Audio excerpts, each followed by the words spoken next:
Hey, what's up everyone? Dragon back here, and here to tell you that you should be reading The Promised Neverland.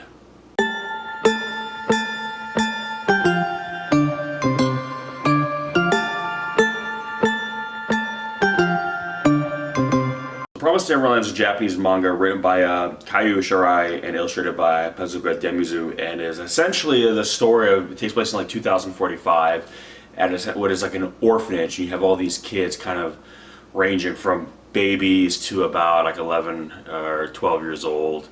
And the main character, Emma, an 11-year-old girl, is kind of like our protagonist, and she kind of has her little core group of friends, kids around her age, basically.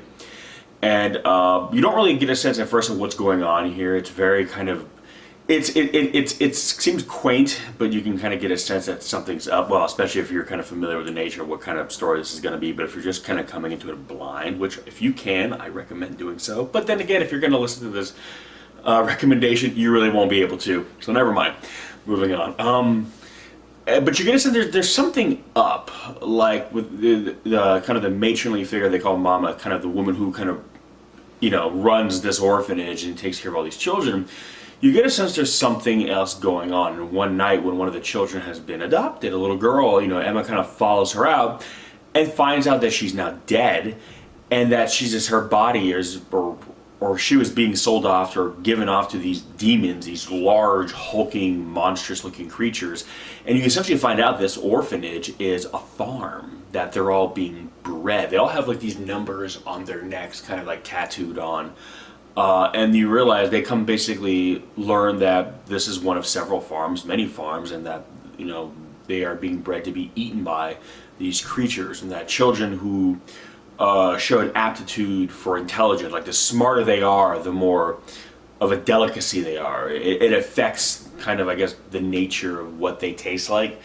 And so basically the really intelligent children are coveted most, and if they're seen that they are learning and becoming smart, they're allowed to grow and not basically plucked till around 11 or 12 years old. Sometimes they go earlier, but if they look like they're really like developing intellectually, they're allowed to kind of go to the end before they would get to the point where it'd be kind of overripe, I guess. So none of these children are really ever allowed to come to adolescence. The only ones that are the ones who become mothers and basically who run these orphanages. They are basically put into like these special schools where they're forced to have children, and then run these farms essentially, and that's kind of the price you pay for. If you want to be a grown-up, you have to essentially kind of sell out your own kind. And the story really takes place through really through the eyes of Emma and her friends, and basically how they try to plan their escape, how they're trying to kind of thwart this matriarch's kind of efforts, and they know that they're on to them, and they have to find a way to get out and escape before essentially all these forces close in around them, as everyone starts to realize that they know what's going on, and we're going to have to act sooner than later.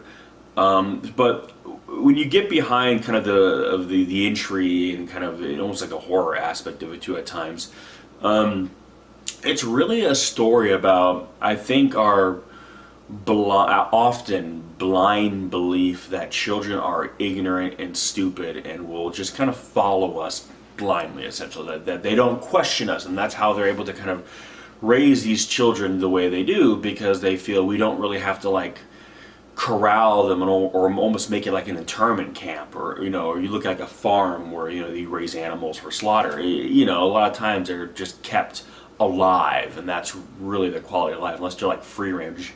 They're there for one purpose only, to just kind of be there bred for slaughter. But you go to like a free range farm where all the animals are wandering free, they're happy, they're living quaint lives until the end.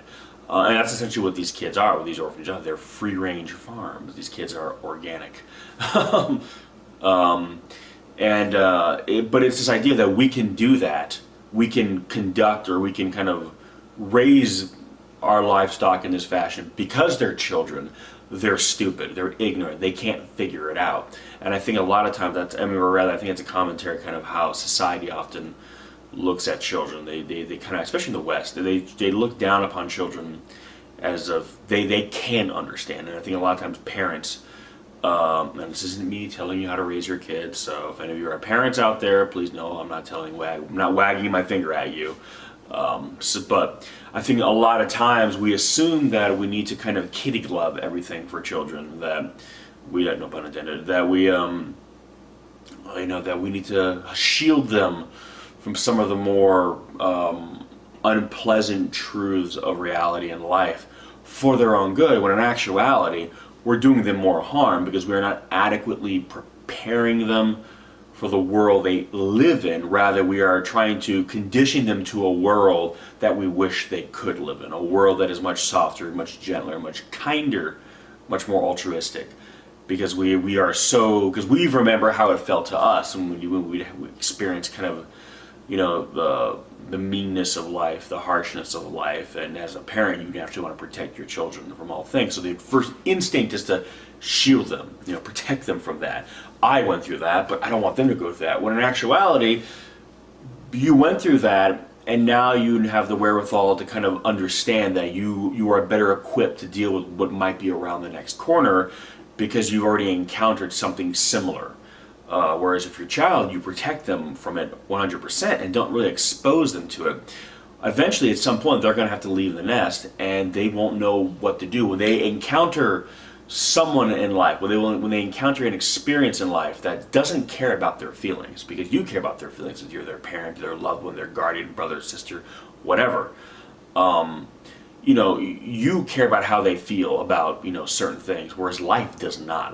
They may run into somebody that day who doesn't give a damn about them and says something to them, does something to them without any care or concern of what it does to them, and they have no kind of foundation on how to deal with it. And you see people who just come undone, they come apart, they just don't know how to deal with it because there's nothing in their upbringing, their rearing that has prepared them psychologically for whatever it is.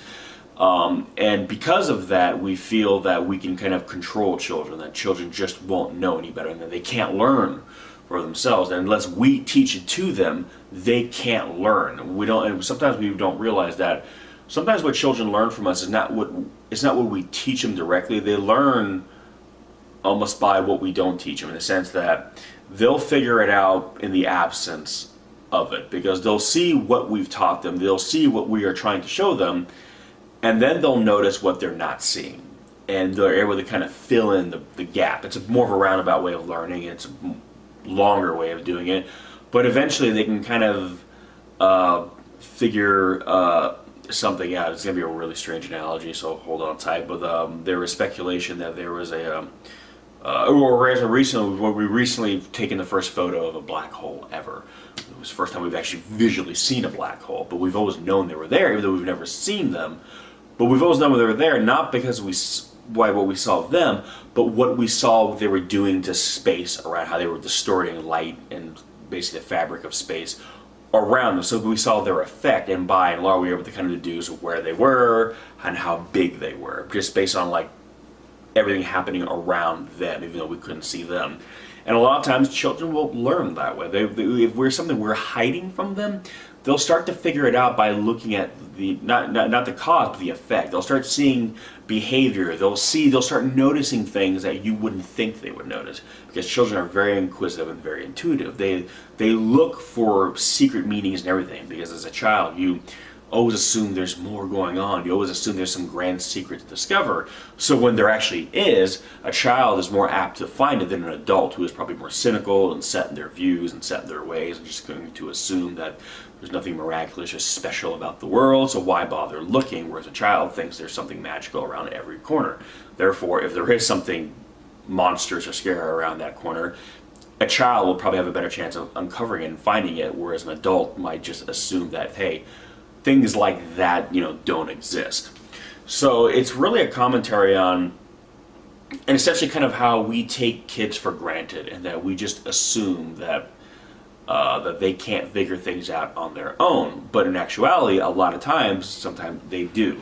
So it's probably best that we accept the fact that not everything we're going to have to show them in life is going to be sunshine and rainbows. Sometimes you're going to have to deliver some hard truths, and sometimes you're going to have to chip away at some of their innocence, so to speak, by showing them certain things about life and reality that aren't so pretty, that are a little ugly. I'm not saying, take them to like a burn ward at like, LA County Hospital at 2 in the morning or something, and show them something so grisly, but let them know that sometimes things in life don't work out. Sometimes you're going to get hurt. Sometimes you're going to experience things, and sometimes you're going to see things that are unpleasant that you don't want to, but you just can't undo it, and you have to accept that that is the world you live in. And children are very resilient. Children bounce back much better than adults do. So surprisingly, when these kids kind of learn, bringing it back full circle, of what's going on, rather than just succumb to madness and freak out or kill themselves, they have their moment of like, oh shit, where it's like, surprise. But they quickly kind of get over it, like, okay, well, that's terrifying. So what do we do to survive? How do we survive this? There's got to be a way. They don't go, that's it, we're done, let's all just do a mass suicide and be done with it. No. They start formulating a plan. They start thinking, okay, we clearly don't like this and no one wants to be eaten by demons, so how do we get out of this? And they start working together. They start formulating plans, strategies. They find ways to try to manipulate this mama figure. They try to find ways to get out of this farm. They start putting their heads together, and they deal with the shock and the fear of learning the truth by being proactive. And that is kind of the strength of children. Children, if you look at young animals, they have this instinct to survive. It's stronger in younger animals because they need this biological directive that you need to make it to adulthood. That if you die as an infant or a child, you don't get a chance to kind of further your own species. So this will to survive is much stronger in the young than it is the much older. So these kids right away, this survival instinct kicks in, and they're like, okay, let's do this. Let's survive. And it's basically really a story about kind of the strength of children, really, and how resilient they are and how we underestimate them. And ultimately, they're able to do what they do because they are underestimated. And even when these forces, these powers that be that are conspiring against them, think they've got them figured out, they don't have them figured out to the degree they should, because again, they're just kids, right? How clever can a kid really be? How crafty can a group of kids? What plan can a bunch of kids really devise that realistically would work? And it is that thinking that kind of serves to undermine the powers that be and really empower the kids, because they know they're being underestimated. They know that whenever they're on to them or they have a sense of their plan, that's it. They think they've got them lock, stock, and barrel, and that they wouldn't expect them to make any kind of alteration that could, fix their plan. So they're constantly being underestimated at every turn, and that tends to be their saving grace at every turn, is that at the end of the day, because they're 11 and younger, everyone just assumes that whatever plan they're coming up with is easily seen through, figured out, and dismantled. So on the surface, it's a really creepy, cool kind of horror thriller, really. But beyond that, it's a bit of a social commentary, and don't underestimate kids, and not because kids are our future and kids, we need to believe them. No, it's more of the biology of what it means to be an animal. And human beings are a prey species. We've evolved to be eaten by other things. We've kind of wiped everything else out. Now they can pretty much eat us, but it doesn't change the fact that we still have the instinct of a prey animal. We're essentially a herd animal. That's why we can breed like rabbits. We're designed to just multiply rapidly while things, pick us off in large numbers. So we have this sense of survive, run, flee, get away. When smaller you are, you got to be quick, cunning, nimble, smart, because there's always something bigger and meaner and more powerful than you that can just pluck you. And that's what they're dealing with now, these big, deadly creatures that can just, gobble them up. So they have to figure out, okay, we have to be small, we have to be smart, we have to be cunning. We're the mice, they're the cats. How does, a mouse survive a cat? It's got to be more cunning, more sly, more intelligent, craftier, and it's got to move silently underfoot. And it is because of that, it's these small animals survive so well, and tend to be the ones that survive mass extinctions because they're small, they're underfoot, they're crafty, they're more cunning, and they're can change more quickly with a changing situation. So kids are the ultimate example of that. They are, in terms of survival, some of the best representations of what it means to be human, because children are cunning, smart, and they're not bogged down as much by emotion and kind of societal norms and kind of conditioning. They're functioning more off evolutionary instinct, the will to survive. So when you see them working together cooperatively much better than adults do, it's really right underneath the surface is a biological directive that is kind of driving them to do so, because they know working together and formulating plans and working cohesively is essentially the best way to not die. And that is essentially the plot. That's the goal for them right now. Now there is an animated series that's pretty much covers everything leading up to maybe the escape. I don't know, I won't say more than that. And that's kind of the only part I really want to focus on right now, because I don't want to go spoil too much of the story, but I kind of want to really touch upon, kind of the underlying themes of this story. It's actually funny, we actually saw the manga when it just started, I think, in Japan, one of our second trip to Tokyo together, and I really like the artwork. It has a little bit of a European flair. If you're familiar with like European comics, it has a little bit of that kind of feel to it, especially when they do some of the coloring of the pages. It kind of has that, the way they color it kind of has almost that more of that watercolor look that is very prominent in like French comics and some British comics. But it's still very distinctly Japanese, so it's kind of has it's mostly Japanese, but it's got a little bit of flavoring of stuff from elsewhere, which is kind of cool because it gives it a more distinctive style and look to it. So visually, if nothing else, it's cool to look at. But the story, I think, is worthy of the art, and again, it's a fascinating story. And again, it just also reminds you a little bit what it meant to be a kid.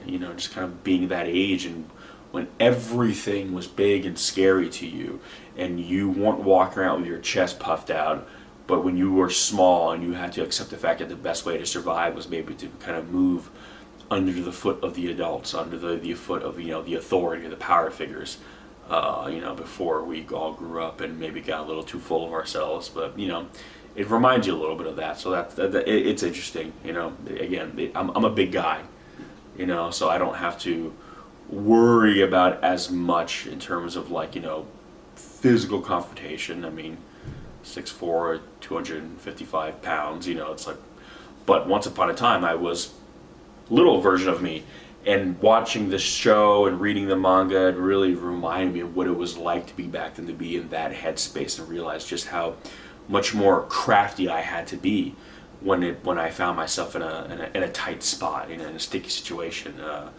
dealing with something unpleasant. I couldn't just kind of and just be like, "You person, leave me alone." I couldn't do that because I'm like a tiny little person. So you had to kind of be crafty and think and be creative. And again, that's why some children are brilliant, because that's how they deal with life. That's how they get through life, by being creative, by being crafty. And when you're a child, it's not to say might makes right. It's kind of who's the most creative, who's the most intelligent, who's the most imaginative are the ones who tend to survive better, because that's how they get themselves out of bad situations. So again, the demons there, they favor the more intelligent children, because for them, that's the prize steer right there. That's the stallion. It's not the biggest, strongest kid. It's the most intelligent one, because that's what they're after. So again, it's cool. It's a show that reflects kind of the brilliance of kids and kind of celebrates that. The kids are not treated as just dumb kids. They're shown for what they are, and that is cunning, crafty, imaginative, and really able to work together in ways that often adults just can't or refuse to because of ego and pride and whatnot. But anyway, I could go on, but I'll stop here. But yeah, so The Promised Neverland. Have you read it? If so, what did you think? If you've watched the anime and not have read the manga, feel free to weigh in too. Or if you've done both, kind of just tell me what you think. If you have not, I believe it's available in the West now. Let me double check. If not, I'll put some TBAs there, and then when the manga is released here, I'll put some links down.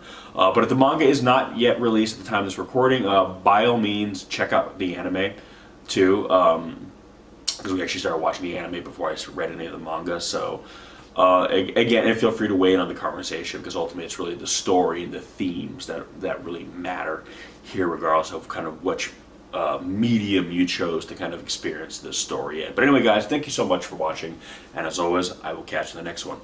Peace!